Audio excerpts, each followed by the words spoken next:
From the religious fix release that is Tough with Tied to the Bells. Yeah. That's some hot nun. I always liked Tough, but never loved Tough. Did you? No, I was just a very, very, very casual fan, but Yeah. Getting to know Stevie over the years and becoming friends. Mm-hmm. He basically gave me the whole Tough catalog. Yeah, years ago, and we've been very supportive of Metal Sludge from the very early days, and being participants when everybody had a pseudonym. Sure, except you. No, I had a pseudonym. What was your pseudonym? I was Wild McCory. Oh, I didn't. Periodically, they would use my real name when I would do like the Metal Sludge Song of the Week, and things like that. But when I would report some behind the scenes shit that I didn't want to have my name attached to, right. I would be Wild McCory. I was Wild McCory. Right. Well, I was Ingve. What was I? Ingve McAlpine. Right.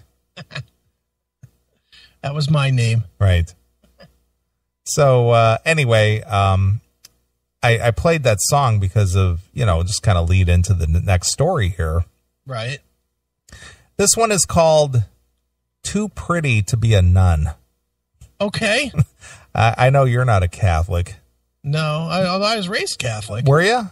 Yeah, I was, dude. I was born again Catholic 4 different times. I used to do that all the time because, like if there was like a hot girl in church or whatever, and she went up there to fucking get baptized or whatever, I went right after her. Sure. Oh, yeah. Used to drive my mom nuts. Nice. And I actually worked at a Catholic church. There's a little Catholic church in Streetsboro, St. Joan of Arc Church. And, I worked there for several years when I was a little kid. Right. Cutting grass and moving pews. And, I was ingrained in the church. I was, and I got the theology degree. Sure, so absolutely. I was actually raised kind of churchy. Yeah, well, I didn't realize it was Catholicism. Yeah. I mean, dude, I could recite what's going to go on tomorrow in the church right now. The Lord be with you and also with you. Praise be to God and also with you. It's the same old shit every fucking week. Yeah. It's very repetitive. It's a play. Yeah. It's just like going to a play. You know what's coming. So, but yeah, I was raised Catholic. All right. Well, there's a gal out there who is basically talking about entering the nunship. Okay. And people are surprised that she would do that because she apparently is a very attractive woman. Okay. Physically appealing woman. All right. So she's wasting her hotness. Yeah, basically. Okay. When I tell people I'm going to be a nun, they are shocked. Their eyebrows shoot up and their jaws drop. Right. Have you ever seen anybody actually do that? Except in a cartoon. Yeah. Oh, then no. I was going to say, in Bugs Bunny. That's what I'm saying, except in a cartoon. Yep. Other than Bugs Bunny, no. I've never seen anybody's jaw drop. Right. Their eyebrows shoot up, their jaws drop, and their beers spill onto the bar. Well, what is this nun doing at the bar? Well, she's not a nun yet. All right. You're too normal to be a nun, they say. You're too smart. You're too pretty. Nice. That last one took me by the greatest of surprise, as if acne or a big nose is a prerequisite to be a nun. Well, I don't know about acne or a big nose, but generally ugliness is. Yeah. Nuns are fucking hideous usually. I'm surprised Jennifer isn't a nun. Wake up and pay attention to the Lord. Right. My looks have been addressed by the religious communities I visited as I seek my spiritual home. Okay. 3 different orders seized on my name, Angela, and took to calling me Angelina Jolie. Okay. People are baffled that my exterior, a 27-year-old who used to work at Clinique and peruses Pinterest for fashion inspiration, could reflect an interior longing for a consecrated life and its seemingly antiquated vows of celibacy, poverty, and obedience. Mm-hmm. So she's a hot chick. Yeah. So how could she possibly be doing that? It's the same as a hot chick that goes lesbo. It's the same waste of good puss. Their questions have forced me to confront my self-image. Okay. Why do I see in the mirror? Who do I see in the mirror? How do I appear in God's eyes? How does one affect the other? When I lived with the Poor Clare nuns in Belleville, Illinois, I discovered their monastery has no mirrors. At first, it was a shock for the cosmetic junkie, but it became incredibly liberating.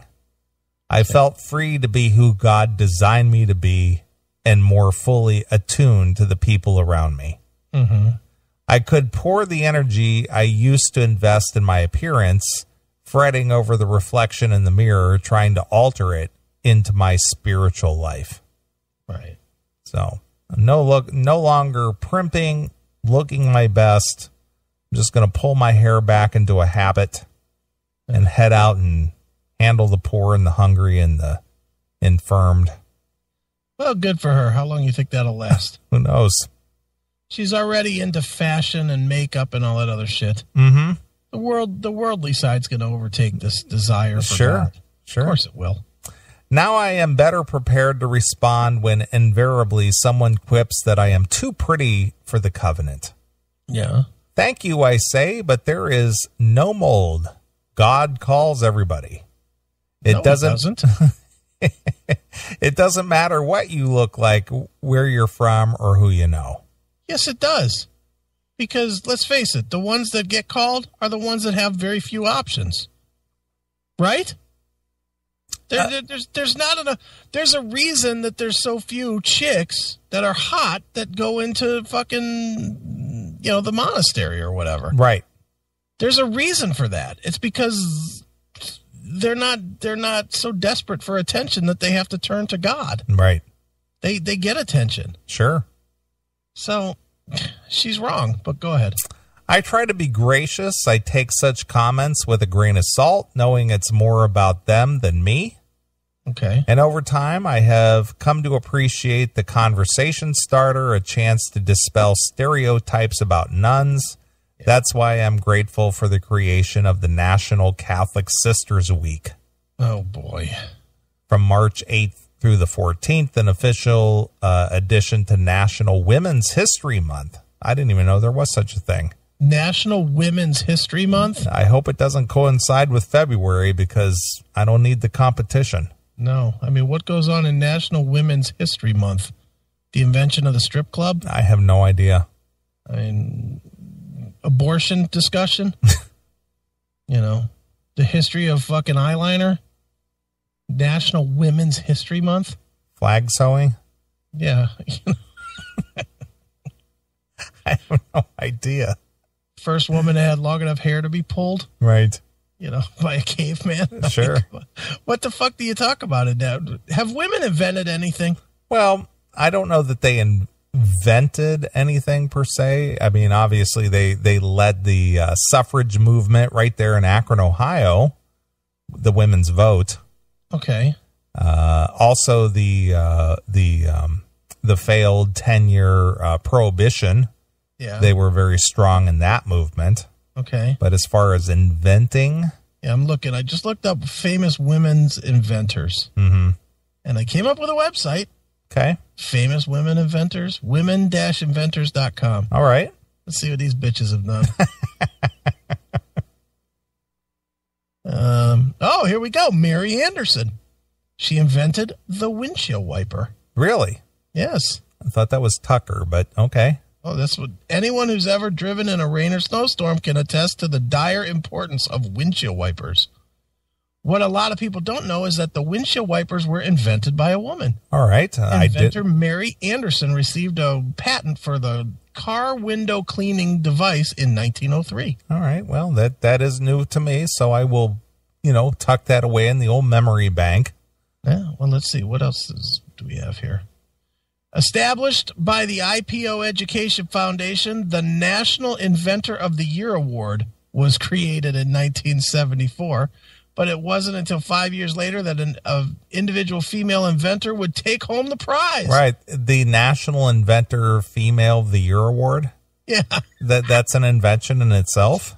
That's an invention, I guess. Okay. That was founded by Barbara Askins. All right. Good for you, Barbara. Let's see here. Imagine a building material that is indestructible, fireproof, and non-toxic.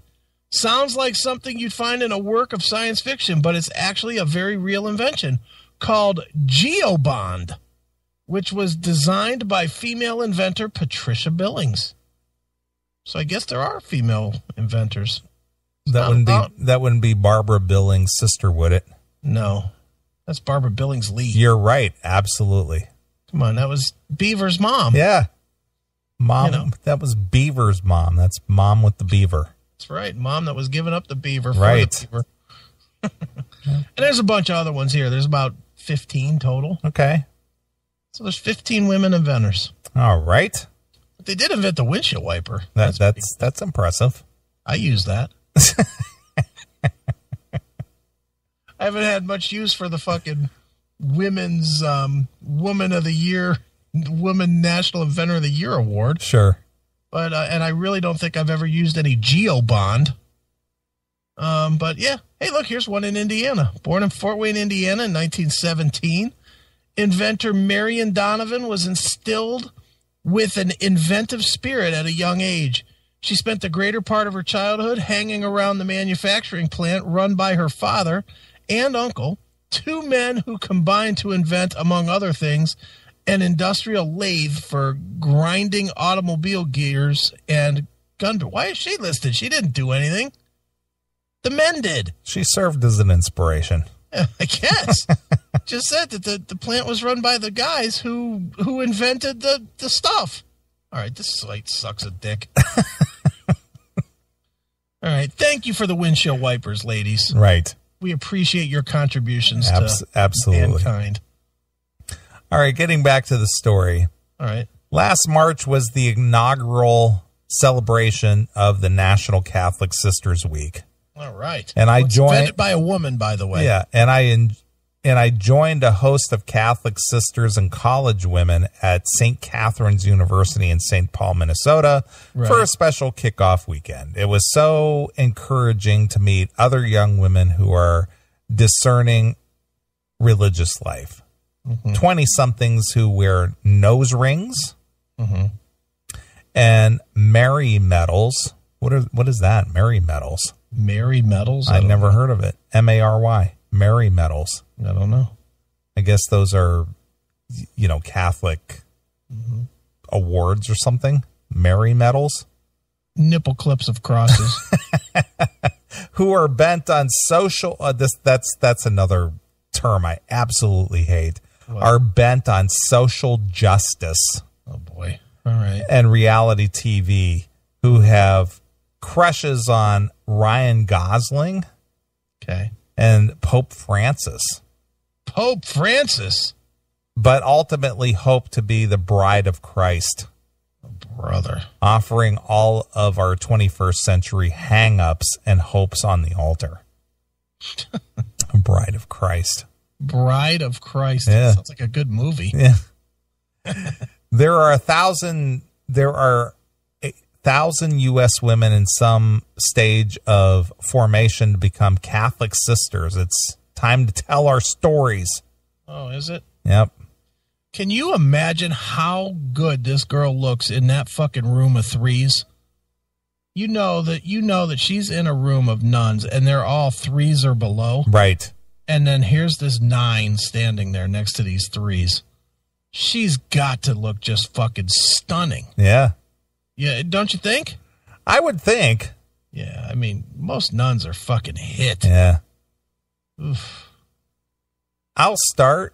I was raised Catholic in a loving home in Belleville, Illinois. I envisioned a white picket fence future of marriage and motherhood, and even got engaged at one point.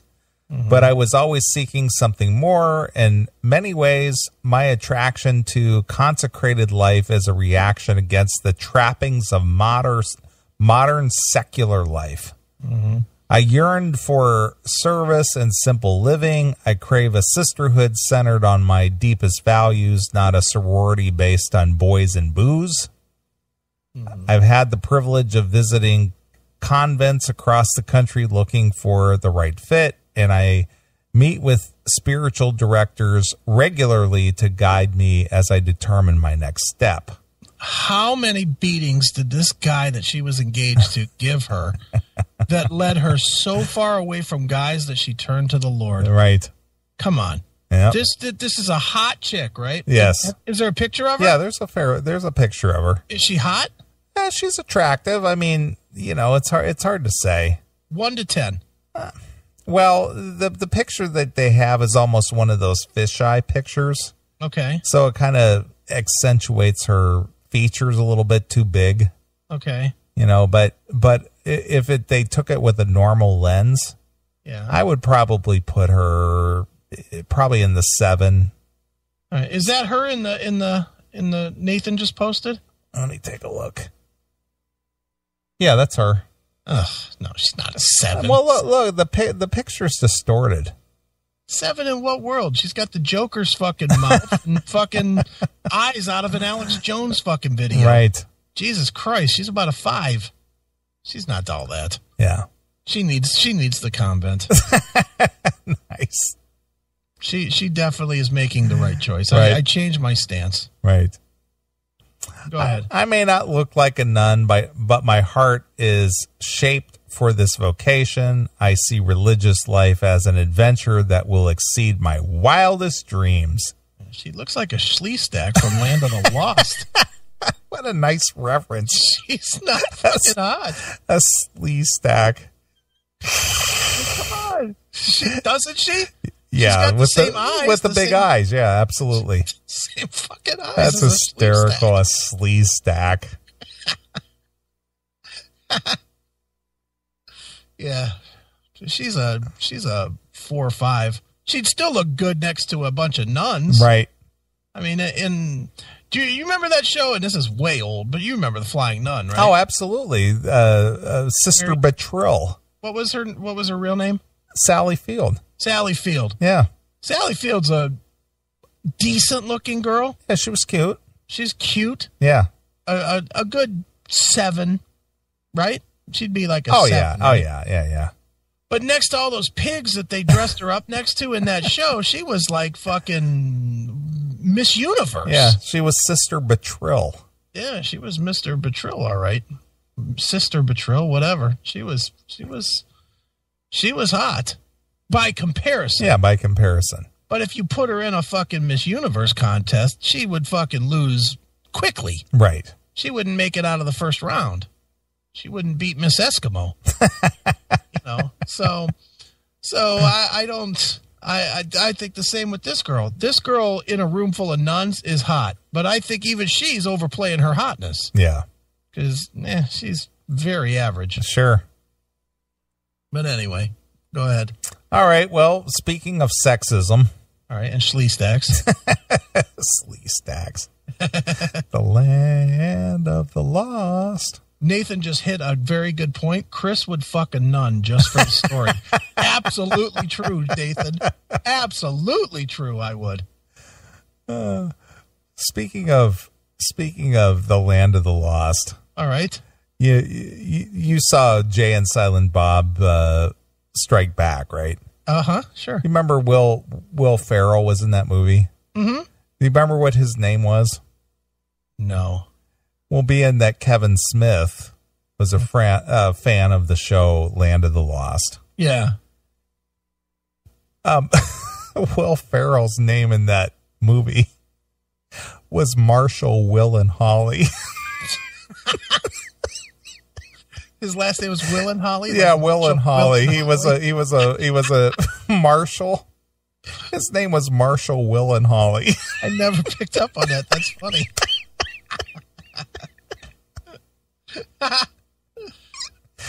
Marshall, Will, and Holly.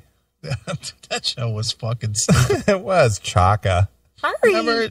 And they always ended up on the invisible plane or whatever that shit was. Yeah. What was that? Like an invisible It was fortress? like a doorway. Yeah, but it was never open. Yeah. And there was like this table in there. Yeah. Yeah, and they could move the crystals or some shit. Yeah, shit. exactly. It was the dumbest plot ever, but without fail, anytime they went there, the fucking Sleestak came from everywhere to fucking surround them, but they always got away. Yeah, because they were afraid of fire.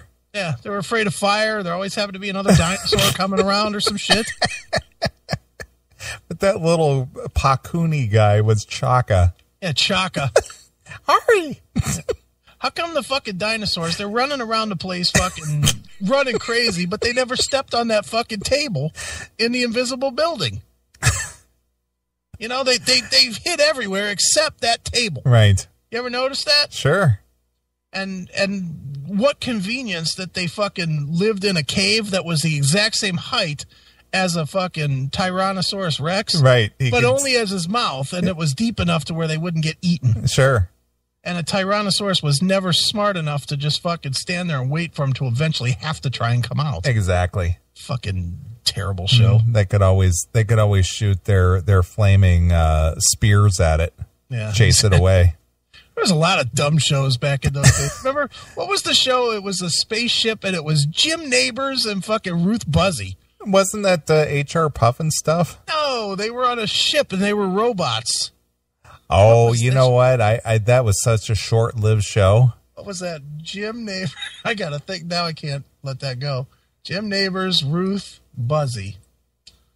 That's got to come up with that was probably part of that HR Puffin stuff series. Of course not. It was The Lost Saucer. The Lost Saucer. It was a Sid and Marty Krofft production. Yeah, that's what I said. It was part of that whole HR Puffin stuff time.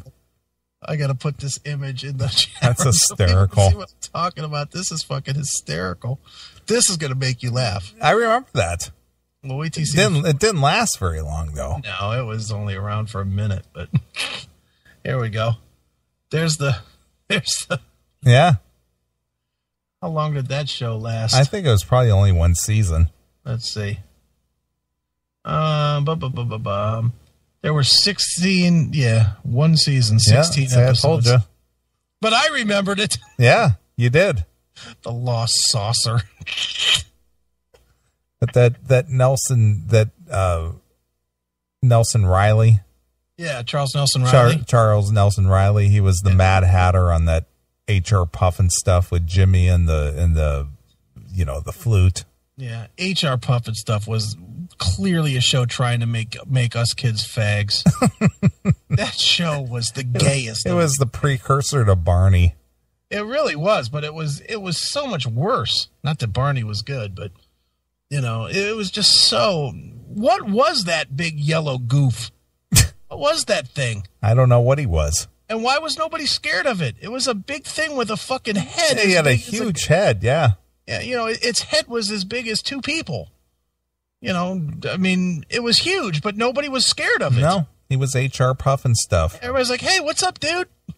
Just perfectly normal that you're 7 foot tall with a fucking 6 foot across head. And Jimmy with his whistle, his talking whistle, his golden flute. Yeah, the talking. Hello, Jimmy. I don't think we should be going in there. No, of course not. Yeah, I don't think I should be talking to a flute next to a fucking big 7 foot tall yellow guy with a big fucking head. That's just my theory on things.